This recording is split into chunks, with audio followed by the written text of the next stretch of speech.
we know all those guys. We've just been having a blast with everybody, meeting a lot of new people too. So a lot of networking going on, which is cool. So you guys have done a few smaller shows down here in the past. How does that compare to being on this massive lineup?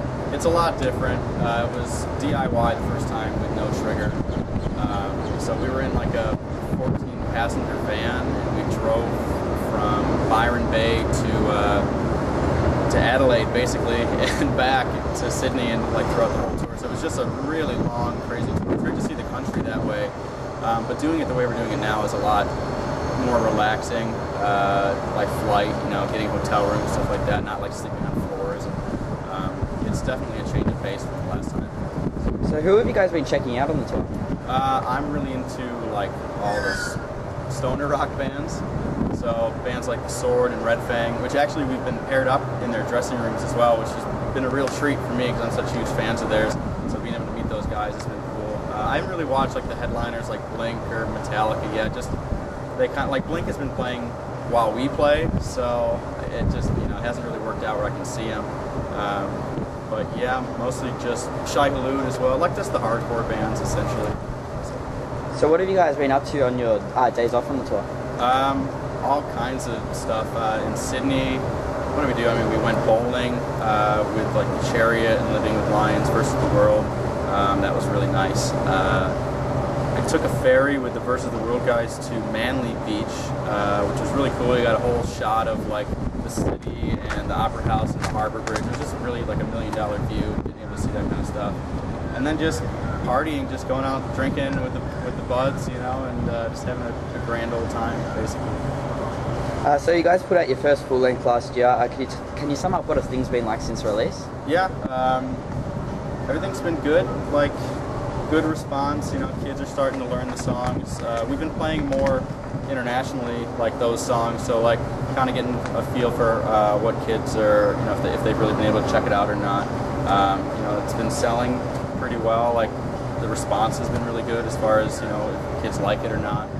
Nobody's really said that they don't like it, so I mean that's always a plus. And it's a lot of fun to play these new songs. I mean, the old stuff, we've only been a band for 4 years or so, but we've played so many shows with the material from our first 2 EPs that it's just so much nicer to be playing newer material, which we feel is more of a representation of what we want to sound like, and just a representation of what we want to do now. So you worked with Steve Evans on the record, who has worked with some amazing artists. What was that like? Incredible. He's a legend. He's recorded so many of my favorite records, between stuff from E-Tid and Snapcase and Lifetime. I mean, the list is enormous. And he's just a real professional. He's the first producer that we ever worked with of his level. So he taught me different ways to play guitar, and I use those techniques now today. He taught us a lot about the recording process and working with a producer. Doing pre-production, which is something we've never done before going to the studio. It was just a really surreal experience working with him. Yeah, so I read that Misadventures at one stage was about an hour long. How did it get cut down to about half an hour?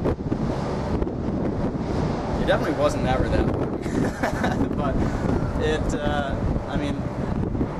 so I guess that I can't really answer that. It never was that. That was never the case. I think it's just under 30 minutes now. Yeah. If it was that long, it would be at least double the songs. Yeah. We just didn't have that much material to go with. So you guys are supporting the Wonder Years, doing some sideshows. You've already played Sydney and you're playing today.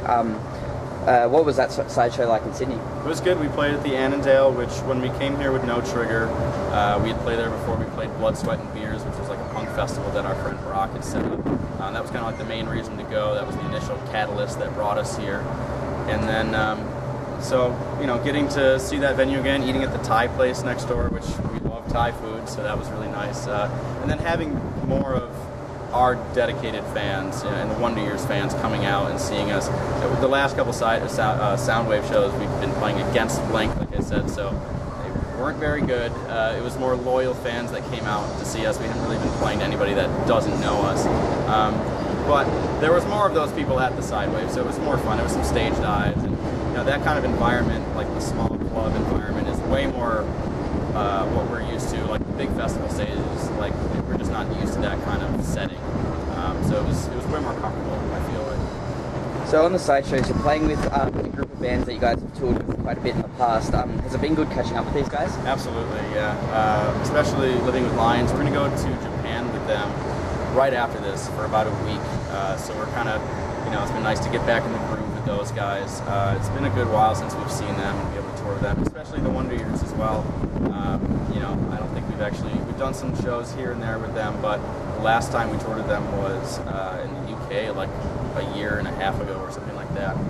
So it's been really nice spending more time with those guys other than just like one night, like one off day or something like that. So you said you're going to Japan after Soundwave. What other plans do you have in 2013? Currently trying to get our summer set up. We're not doing a Warped Tour in the States. It just didn't happen for us this year. So we've got some cool stuff that we're working on for the summer that we're really excited about. I can't say what it is, but it's going to be really good. It's all going to be in the States. Come back overseas.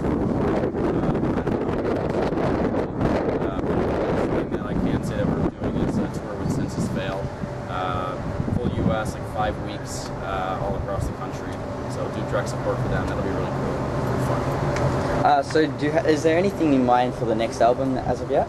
We are planning on writing a lot of stuff this summer. I'd like to go into the studio before the end of the year and turn it out late winter by next year. That's just like what I want to do personally. I think everybody else in the band kind of feels the same way.